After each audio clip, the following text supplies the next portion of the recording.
ભાવનગરમાં છૂટક મજૂરી કરી વેચાણ કરતા કિસમ પર હુમલો કરવામાં આવેલ।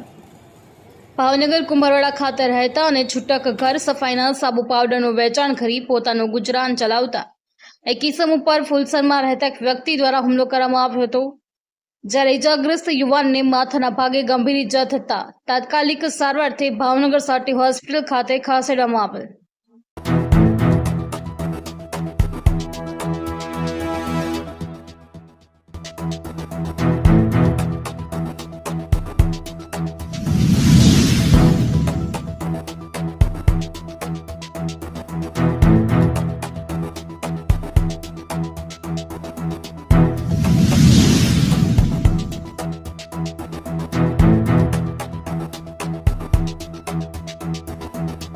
પહેલા તમારું નામ?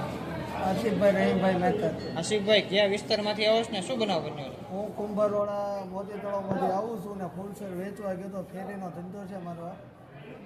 એ ભાઈ છે ને મફતમાં વસ્તુ માંગતા હતા, ગમે એ વસ્તુ ગમે એની આગળ મફત જાય ન આપો ને એટલે એ સીધો ખાજ કરે છે। કોણ ભાઈ હતો ને શું નામ છે? એનું નામ ધરમસિંહ ભાઈ છે ને એ મને એકને નહીં પણ કેટલા એના બૈરાને કેટલા માણસોને વેચવાવાળાને મારે જ છે, દાદાગીરી છે। તમે શાનો ધંધો કરો? હું સાફ સફાઈની ફિનાઇલ એસિડ હાબુ પાવડરની વસ્તુ વેચું છું। પહેલા તમારે કઈ અગાઉ કઈ માથાકૂટ થઈ હતી? નહીં, કોઈ વસ્તુ કાંઈ નહીં। કોરોનામાં એ બહુ હેરાન કરતા હતા બધાને। અત્યારે શું બનાવ બન્યો? અત્યારે હું વેચવા ગયો હતો, મને કે અગરબત્તી એ કે ખરાબ વેચો છો?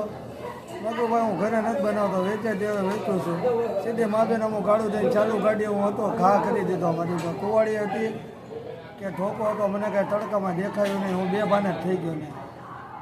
પછી એની આજુબાજુવાળા બૈરા આવે ને એણે કીધું કે દાદાગીરી બધાને મારે જ છે ને બધાની આગળ લૂંટી રહી છે।